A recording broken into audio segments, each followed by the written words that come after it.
Instagram family, क्या हाल चाल है आप सबका। उम्मीद है आप सब बिल्कुल ठीक होंगे। तो आज मैं बात करने आई हूँ, एक बहुत ही डिफरेंट टॉपिक है जिसके ऊपर मैं बात करने आई हूँ, क्योंकि मैं मेंटली तौर पे इस चीज़ की वजह से 3-4 दिन से बहुत ज़्यादा डिस्टर्ब थी और मैंने सोचा इस पर हमें बात ज़रूर करनी चाहिए। जबकि हम किसी की नेगेटिविटी को फ़ौरन से पकड़ लेते हैं, पर हम किसी की पॉजिटिविटी को पकड़ के उस पर आवाज़ नहीं उठाते। तो मेरा बहुत दिल कर रहा था कि मैं इस टॉपिक पर बात करूँ। मैंने अभी पिछले दिनों एक वीडियो देखी जिस पर लिखा हुआ था मरियम परवेज एक्सपोज्ड, ठीक है। मुझे बहुत ज़्यादा अफसोस हुआ ये देख के कि हमारे सोसाइटी में वाकई ही एक औरत ही औरत की दुश्मन है। ऐसा क्यों है मुझे मतलब समझ नहीं आया कि अगर आपको पता चला भी है कि उनकी प्रोडक्ट्स चाइना की हैं या जहाँ की भी हैं, व्हाटएवर, जितनी भी उसकी कीमत है, जो भी है, तो आप मतलब आके अपने फॉलोअर्स को बता के क्या साबित करना चाहते हैं। मुझे ये समझ नहीं आ रही। जो उनके फॉलोअर्स हैं, जो उनसे प्यार करते हैं, वो हर कीमत पे उनसे प्यार करेंगे, ठीक है।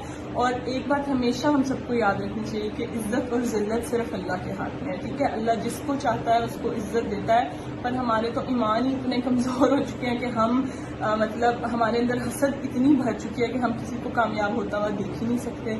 मतलब मुझे इतना ज़्यादा अपने तौर पर मुझे इतना ज़्यादा अफसोस हुआ कि जब तक वो फ्री के टोटके देती थी वो सबको बहुत अच्छी लगती थी, और जब यूं ही उन्होंने अपना मेकअप ब्रांड लॉन्च किया, बहुत सी हमारी आवाम को मसला होना शुरू हो गया। मुझे समझ नहीं आती क्यों मसला होना शुरू हुआ। चलो हम बात करते हैं उनकी प्राइसिंग पे। प्राइसिंग हाई है तो आप लोग ना लें, वो आप लोगों के घर आके तो नहीं बैठ गई कि प्लीज़ उनकी प्रोडक्ट्स को खरीदो खरीदो खरीदो। जो ले सकते हैं वो लें, जो नहीं ले सकते वो ना लें, सिंपल सी एक बात है। और अगर उनका मस्कारा अली बाबा से आपको 200 रुपये में मिल रहा है तो आप लोग वहाँ से जाके क्यों नहीं लेते। जाहिर सी बात है, अगर उन्होंने वहाँ से खरीदा भी है तो उन्होंने वहाँ भी डिलीवरी चार्जेस दिए, उनके पास आया, फिर उन्होंने अपना लेबल लगाया, उनका उस पर भी कोई ना कोई उन्होंने पे किया होगा, फिर आगे जो वो खुद डिलीवर करती हैं उसका भी। तो कौन है जो अपने बिजनेस में प्रॉफिट नहीं रखता। मुझे सिर्फ एक ये बात का जवाब दें। आप लोग मार्केट में चले जाएं, 2000 का सूट आप लोग बड़ी खुशी से 5-6 हज़ार में ले लेते हैं, आप लोगों को कोई मसला नहीं होता, तो क्या उस पर प्रॉफिट नहीं होता। मतलब एक सोचने वाली बात है। आप लोग इतने हाई क्लास ब्रांड्स के लॉन के नॉर्मल सूट जाके 7-8 हज़ार के ले लेते हैं, उसमें कोई मसला नहीं होता। चलो वो तो फिर एक पैलेट है, आई थिंक साल तो आप लोगों का चलाएगी और उससे काफ़ी ज़्यादा आप लोग लुक भी क्रिएट करेंगे, बहुत से मतलब बहुत काम देगी वो पैलेट। लेकिन मतलब मेरा पॉइंट सिर्फ ये है कि औरत की दुश्मन क्यों है, जबकि हमें तो सपोर्ट करना चाहिए, ज़्यादा से ज़्यादा सपोर्ट करना चाहिए। आप लोग देखें, खुदा ब्यूटी को ले लें, ठीक है, एक बहुत प्रोफेशनल है, मैं मानती हूँ सब कुछ, लेकिन क्या वो प्रॉफिट नहीं रखती होंगी अपनी मेकअप प्रोडक्ट्स में, अपनी स्किन केयर प्रोडक्ट में, हर चीज़ में उनका भी प्रॉफिट आता होगा, क्योंकि उन पर कोई बात नहीं कर सकता क्योंकि वो इंटरनेशनल है, बहुत हाई एंड है। पर यहाँ तो जो हमारा माशाल्लाह से कामयाब हो रहा है बंदा, हम उसकी नहीं जान छोड़ते, हम उसको ही टॉपिक पे ले आते हैं, उसी पे इतनी ज़्यादा बुराइयां करने लग जाते हैं, जबकि हमें ऐसा नहीं करना चाहिए। हमें तो खुश होना चाहिए, हमें तो सपोर्ट करना चाहिए। खुदा ब्यूटी का स्क्रब 10,000 का है। आप लोगों को क्या लगता है कि वो इतना महंगा स्क्रब वो काम करता होगा, लेकिन लोग फिर भी लेते हैं क्योंकि नाम है, सारे पैसे नाम के होते हैं। और मरियम परवेज को आप लोग एक नॉर्मल बंदा ना ट्रीट करें, वो एक सेलिब्रिटी बन चुकी हैं, ठीक है, एक बहुत बड़ी सेलिब्रिटी बन चुकी हैं, तो वो जाहिर सी बात है अब चार्ज भी करेंगी, हर चीज़ करेंगी, तो इस पर क्यों इतने ज़्यादा इख्तलाफ हो रहे हैं, मुझे ये बात की समझ नहीं आ रही।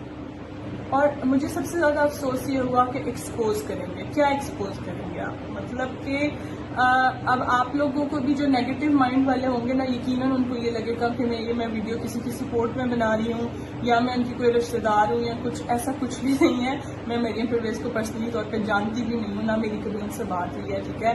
और दूसरी बात ये कि मैं सिर्फ एक राइट के लिए बोल रही हूँ, ठीक है, और ना मुझे इस वीडियो के थ्रू कोई भी फेम चाहिए किसी किस्म का भी, लेकिन मैं ज़रूर मरियम परवेज को टैग करूंगी ताकि मैं उनको ये दिखाना चाहती हूँ कि उनके हक में बोलने के लिए भी कोई ना कोई है। और मैं शायद ये वीडियो इसलिए बना रही हूँ क्योंकि आफरीन है उस बंदी पे कि लोग इतना कुछ बोल रहे हैं और वो रिटर्न इतना सा भी नहीं बोल रही। तो क्या आप लोगों को क्या लगता है उनके मुंह में जुबान नहीं है, या वो कुछ देख नहीं रही हैं, वो इग्नोर कर रही हैं। कभी कभार जो पानी है ना वो हद से गुजर जाता है, सर से गुजर जाता है, तो तब हमें बोलना पड़ता है, लेकिन वो नहीं बोल रही स्टिल। तो उनके भी हाथ पे शायद मैं बोलने आई हूँ, वो नहीं बोल रही, इसीलिए आज मैं बोल रही हूँ। अगर वो शायद बोलती तो मैं शायद ये वीडियो ना बनाती कि हाँ चलो वो अपने राइट के लिए बोल रही हैं, लेकिन मैं अप्रिशिएट करती हूँ उनकी इस खामोशी को। और आप लोगों को भी इस खामोशी से कुछ ना कुछ सबक लेना चाहिए और सीखना चाहिए, और एक बंदे को कामयाब होता हुआ देखने का हौसला होना चाहिए और उसको कामयाबी की मजीद दुआ देनी चाहिए। वो कहते हैं ना कि जब आप किसी के लिए अच्छा कर रहे होते हो ना, तो आप किसी के लिए नहीं, आप अपने लिए अच्छा कर रहे होते हो। तो इस बात पे हमें अमल भी करना चाहिए। तो किसी को कामयाब होते हुए देख के खुश होना चाहिए, ना कि آؤ جی ایکسپوز کریں، اس پہ ریسرچ کریں. تو میں آپ لوگوں کو یہ مشورہ دوں گی آپ لوگ جا کے اور انٹرنیشنل برانڈس پہ ریسرچ کریں، وہاں پہ اپنا ٹائم جو ہے ویسٹ کریں. تو یہاں پہ ٹائم ویسٹ کرنے سے کچھ بھی نہیں ہوگا، کیونکہ جو ان کے فالوورز ان سے حقیقی پیار کرتے ہیں نا وہ ہمیشہ کرتے رہیں گے. اور مطلب آپ سب بھی کب تک بولیں گے جو ان کے اگینسٹ ہو چکے ہیں ان کے صرف میک اپ برانڈ کی وجہ سے، پتہ نہیں کیوں، جبکہ ہمیں ایک دوسرے کو سپورٹ کرنا چاہیے. اب آپ لوگ یہاں سے دیکھیں جب خدا بیوٹی نے میک اپ لانچ کیا تھا میرے نظر میں کبھی نہیں آیا. ہو سکتا ہے آپ لوگوں میں سے کسی کو پتا ہو کہ ان کی اگینسٹ کوئی آ کے ان کی فیلو بلاگر یا ان کی فیلو مطلب جو ان کے سوسائٹی میں ہیں جتنے بھی لوگ عربز اور یہ وہ، کسی نے بھی آ کے کچھ بھی پوائنٹ آؤٹ کیا ہو کہ جی خدا تو پیلٹ اتنی کی بیچ رہی ہے یہی کیا، تو ہم تو ایک دوسرے کے خلاف ہو رہے ہیں.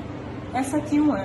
ابھی پچھلے دنوں ایک کرس بیڈمین جو یوٹیوبر ہے ان کی بھی بات چھڑی تھی تو سب نے ان کو بہت برا بھلا کہا، لیکن انہوں نے ایک بات بہت اچھی کی تھی. ایک بات انہوں نے بہت اچھی کی تھی کہ میں نے اسلام قبول کرنے کے بعد یہ دیکھا ہے کہ اسلام از اے ریلیجن آف پیس. لیکن یہاں تو پیس ہے ہی نہیں لوگوں میں. یہاں تو آپ اپنا ایک صرف پوائنٹ آف ویو بھی شیئر کرتے ہو تو آپ کو اتنا کچھ سننے کو مل جاتا ہے. ایسا کیوں ہے؟ ہم سب کیوں اتنے ججمنٹل ہو چکے ہیں؟ مجھے یہ سمجھ نہیں آتا. اور کسی کے لیے ایکسپوز کا ورڈ یوز کرنا، کسی کی فیملی پہ چلے جانا کہ یہ لوٹ رہے ہیں، یہ ہو رہا ہے، یہ یوں ہو رہا ہے، مطلب بہت بہت عجیب. بہت مجھے سیریسلی بہت زیادہ افسوس ہوا یہ سب کچھ دیکھ کے. اور میں نے سوچا کہ اس پہ مجھے آ کے ضرور بات کرنی چاہیے کہ بھئی جن کو نہیں پسند، جو نہیں افورڈ کر سکتے وہ نہ کریں، ایٹ لیسٹ ایک دوسرے کو سپورٹ کریں. ٹھیک ہے، اگر کوئی کامیاب ہو رہا ہے تو اس کی کامیابی میں خوش ہوں، نہ کہ اس کی ٹانگ کھینچنے لگ جائیں، نہ کہ اس میں برائیاں نکالنے لگ جائیں. اور ایک بندے کی آپ کو اچھائی بھی نظر آ رہی ہے آپ پھر بھی آ کے اس پہ بات نہ کریں. تو آئی تھنک یہ جیلسی اور صرف حسد ہے، اور یہ آئی تھنک ہمیں چھوڑ دینی چاہیے. کیونکہ دنیا میں ویسے ہی آج کل بہت کچھ ہو رہا ہے، ہمیں اس کے لیے دعا کرنی چاہیے اور اپنے گھروں کو دیکھنا چاہیے. سب سے پہلے اپنے آپ کو دیکھنا چاہیے، نہ کہ اوروں پہ جا کے اتنی زیادہ کہ یہ یوں ہو رہا ہے. مطلب آپ یہاں مجھے ہنسی آ رہی ہے کہ ابھی ریسنٹلی میں نے ایک اور چیز دیکھی کہ کسی نے کسی کی ٹرانزیکشن ویڈیو کی تھوڑی سی کاپی کر لی. مطلب سیریسلی اس پہ بھی آ کے آپ لوگ بولیں. مطلب یار یہ تو اچھی بات ہے کہ اگر ایک دوسرے کو ہم کاپی کر کے ایک دوسرے کی طرح بنا رہے ہیں، کریڈٹ دینا. آپ نے بھی یقیناً وہ کہیں سے دیکھی ہوگی، کیا آپ نے اس کو کریڈٹ دیا؟ مطلب آپ وہی دوسروں سے بھی ایکسپیکٹ کریں جو آپ کسی کے لیے کر رہے ہوتے ہیں. تو جب آپ کسی کی کاپی کر کے اس کو کریڈٹ نہیں دے رہے تو آپ پھر یہ کیسے ایکسپیکٹ کر سکتے ہو اگر آپ کو کوئی کاپی کر رہا ہے تو وہ آپ کو کریڈٹ دے؟ تو ان چیزوں کو آئی تھنک ہمیں بالکل پوائنٹ آؤٹ نہیں کرنا چاہیے. اور اگر کوئی کامیابی کی طرف جا رہا ہے تو ہمیں اس کی کامیابی میں خوش ہونا چاہیے اور اس کو اور زیادہ سپورٹ کرنا چاہیے. اچھا جی، تو میرا تو دل کا بوجھ کافی حد تک ہلکا ہو گیا، اور میں ضرور چاہوں گی کہ آپ لوگ سب بھی جو میری اس بات سے ایگری کرتے ہیں پلیز نیچے کامنٹ کر کے مجھے ضرور بتائیں، اور زیادہ سے زیادہ مریم پرویز کو بھی اس ویڈیو کے نیچے ٹیگ کریں تاکہ ان کی بھی حوصلہ افزائی ہو. اور کسی کی اچھائی اس کو ضرور بتانی چاہیے کہ آپ کے اندر یہ اچھائی ہے اور ہم سب اس اچھائی کو اپریشیٹ کرتے ہیں. نہ کہ جنہیں اجازت دعاؤں میں رکھے گا یاد، اور میں بھی آپ سب کو رکھوں گی. اللہ حافظ.